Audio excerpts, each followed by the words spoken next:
સમાચારો જોઈએ વિસ્તારથી અને સૌથી પહેલા વાત કરવી છે પોતાની માંગ માટે અવાજ બુલંદ કરવાની એવી સજા કે કોઈ આંદોલન કરવાનું વિચારી ન શકે, પણ તેમ છતાંય આરોગ્ય કર્મચારીઓ પોતાની માંગ પર અડગ છે। 10,000 આરોગ્ય કર્મચારીઓને નોટિસ પાઠવવામાં આવી છે। એસમાં કંઈ કેટલાય ઉપર લગાડી દેવામાં આવ્યા છે અને એની સાથે સાથે 1,100 આરોગ્ય કર્મીઓને તો પાણીચું આપી દેવામાં આવ્યું છે, એટલે કે ટર્મિનેટ કરી દેવામાં આવ્યા છે, એમને નોકરીમાંથી કાઢી મૂકવામાં આવ્યા છે। સંજય મારી સાથે છે, સંજય પાસેથી વિસ્તારથી જાણીએ। સંજય, પોતાની માંગ માટે લડત આપવી હવે શું ગુજરાતમાં ગુનો બની ગયો છે?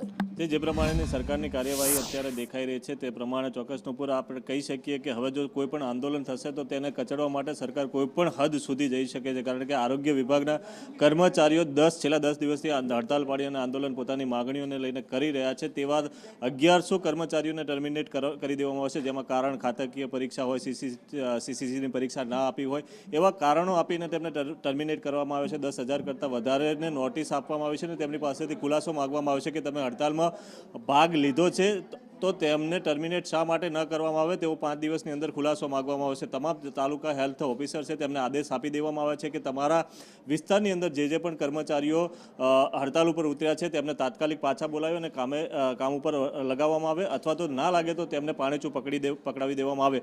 કર્મચારીઓની માંગ આજકાલની આરોગ્ય કર્મચારીઓ જે છે એ છેલ્લા 4 વર્ષથી પોતાની માગણીઓ કરી છે। સરકાર સાથે અનેક વખત બેઠકો થઈ ગઈ છે, સરકારે બાહેધરી પણ આપી છે કે તેમની માગણીઓ છે ગ્રેડ પેની હોય, કાયમી કરવાની જે પણ માગણીઓ છે તે કરી રહ્યા છે, તેને લેખિત બાહેધરી આપવા છતાં પણ સરકારે એમને જ્યારે ચૂંટણી આવે કે ત્યારે એ કારણોસર ટાળી દેવામાં આવતું હતું કે ભાઈ અત્યારે આચારસંહિતા લાગુ છે, સરકાર કોઈ નિર્ણય ના લઈ શકે, એવા બહાના કરીને ટાળી દેવામાં આવતું હતું। પરંતુ તેમ છતાં પણ ચૂંટણી પત્યાને 2-3 વર્ષ પૂરા થયા ત્યારે કર્મચારીઓ હવે હડતાલ ઉપર ઉતર્યા છે, તો તેમને ટર્મિનેટ કરવા સુધીની કાર્યવાહી સરકાર અત્યારે કરી રહી છે। જી, ગુજરાત રાજ્ય આરોગ્ય કર્મચારી મંડળના આદેશ અનુસાર મહીસાગર જિલ્લાના આરોગ્ય કર્મચારીઓ પણ ગાંધીનગર ખાતે અચોક્કસ મુદતની હડતાલમાં હતા।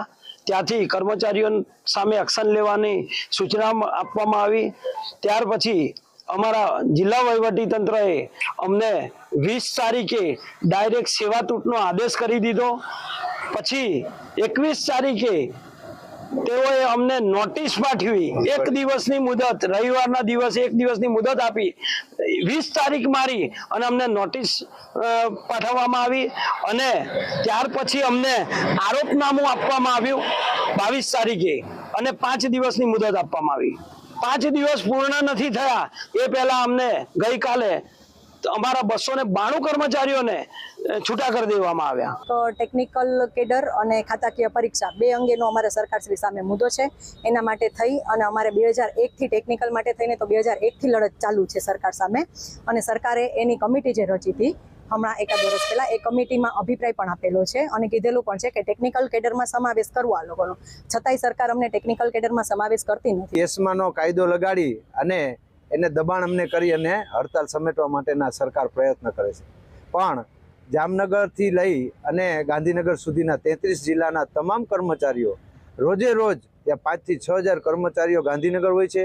દરેક જિલ્લાની અંદર પણ 100 કર્મચારીઓ સાથે રહી અને અલગ અલગ પ્રયોગો કરી અને નવતર પ્રયોગો કરી અને કાર્યક્રમો આપે